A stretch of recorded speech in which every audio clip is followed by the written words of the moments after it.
بالله من الشيطان الرجيم. بسم الله الرحمن الرحيم.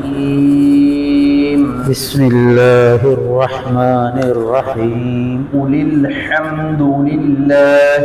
قل الحمد لله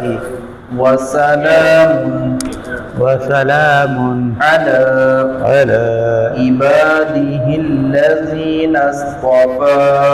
عباده الذين اصطفى.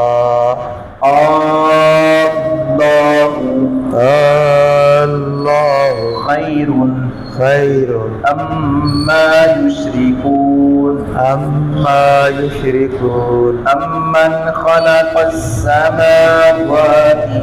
أمن خلق السماوات والأرض وأنزل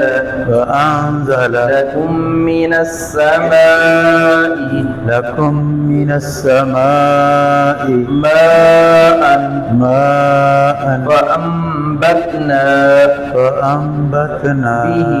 به حدائق ذات بهجة ما كان لكم أن تنبتوا شجرها أإله مع الله بل هم قوم يعدلون. اللہ رب العزت نے 3-4 انبیاء کرام کا کردار اور ان کی دعوت و تبلیغ کا ایک وسیع دائرہ کار اور شب و روز کی محنت اور قوم والوں کا انجام اقوام کا وہ بیان کرنے کے بعد پھر اللہ رب العزت نے بات کی ہے مطلق طور پر انبیاء اور چنیدہ لوگوں کی جو اللہ رب العزت نے جن کو چنا اور قوم کی رہبری اور ہدایت کے لیے ان کو ذمہ داری سونپی تاکہ وہ لوگوں کی رہنمائی کریں، اس بات پر کہ اللہ ایک ہے، اللہ کے سوا کوئی مشکل کشا، کوئی کارساز، کوئی نفع نقصان کا مالک نہیں ہے، وہی بگڑی بنانے والا ہے، وہی کام سنوارنے والا ہے، وہ ہمیشہ سے ہے، ہمیشہ تک رہے گا۔ مگر ہمارے ہاں کفریہ اور شرکیہ جملے مذہبی طبقہ جنہوں نے لوگوں کی رہنمائی کرنی تھی، عام لوگ تو عام ہیں، لیکن جو ہمارے سربراہ ہیں، جو ہمارے ذمہ داران ہیں، وہ ایسے کفریہ جملے بولتے ہیں کہ جی اللہ رب العزت جو ہے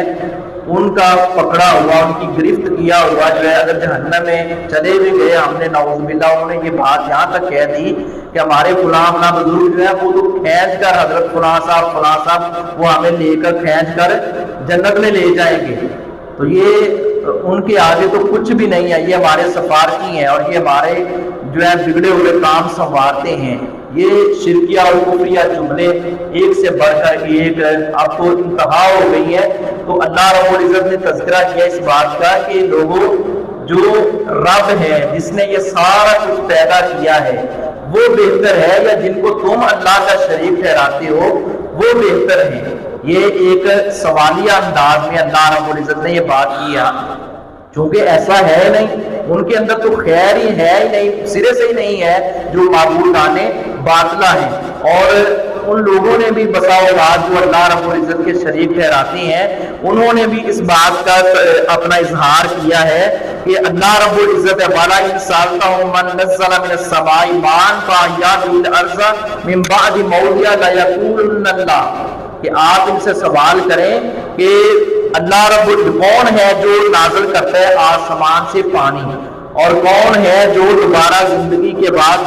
موت کے بعد زندگی، یہ جو سلسلے کون لا یقولن اللہ، سارے کہیں گے اللہ رب العزت۔ تو یہ مشرکین کا بھی آتا جب کشتی ہچکولے کھانے لگتی تھی وہ کہتے تھے کہ دعوا اللہ مخلصین لہ الدین، کہ خالص اللہ رب العزت کو پکارو، اور جب کشتی جو ہے وہ بحر سے نکل آتی تھی تب وہ پھر شرکیہ اور کفریہ جملے زبان سے بولتے تھے۔ تو تو اللہ رب العزت کے مقابلے میں یہ لوگ تو کچھ بھی نہیں ہے۔ یہ جو ہاتھوں کی بنائی مورتیاں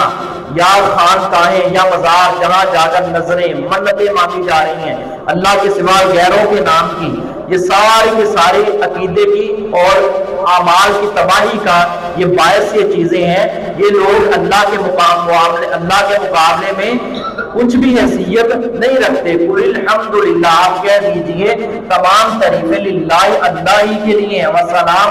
اور سلام ہو علی عباد، اس کے بندوں پر الذین اصطفیٰ، جنہیں اس نے چن لیا ہے۔ یہ ہم ہر نماز میں بھی پڑھتے ہیں، السلام علینا وعلی عباد اللہ الصالحین، اللہ کے بندوں پر سلامتی ہو، اللہ کے بندوں پر رحمت ہو۔ اس میں تمام مومنین آ جاتے ہیں، اور بالخصوص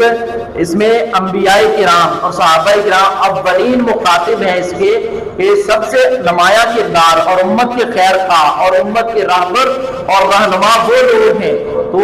ان کی عظمت کو ہم ہر نماز میں سلام کرتے ہیں۔ تو اللہ رب العزت نے بھی اسی بات کا ہمیں سبق دیا ہے کہ اس اللہ کی تعریف کرو کہ جس اللہ نے یہ سب کچھ پیدا کیا ہے، اور جس اللہ نے اپنے ان بندوں کو چن لیا ہے اپنی توحید کے پھیلاؤ کے لیے۔ اللہ، یا اللہ رب العزت خیر، سب سے بہتر ہے ہم یشرکون، یا وہ جنہیں وہ شریک ٹھہراتے ہیں،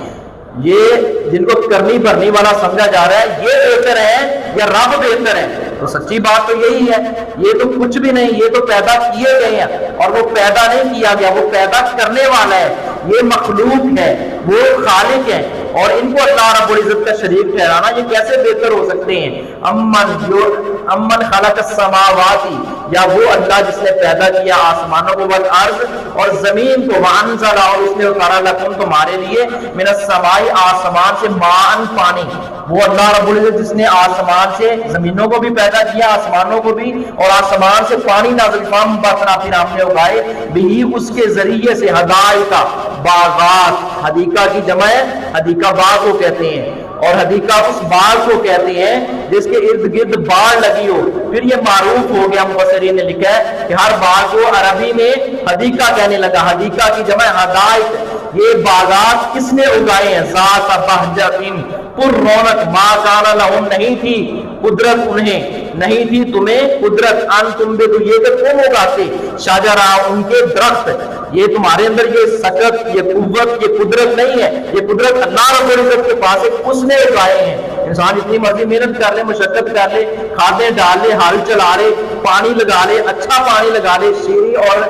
کھارا پانی نہ ہو بلکہ وہ اچھی نشو و نما والا پانی ہو، جتنا مرضی محنت کر لے، لیکن جب تک عرش والے رب کو منظور نہیں ہوگا وہ نہیں اگے گا۔ تو یہ اگانے والی دراصل ذات اللہ رب العزت کی ذات ہے۔ الہ اللہ، کیا اور کوئی معبود ہے؟ بل ہم، بلکہ وہ قوم یعدلون، ایسے لوگ ہیں جو اللہ کے برابر شریک ٹھہراتے ہیں۔ اللہ رب العزت ہمیں شرک کی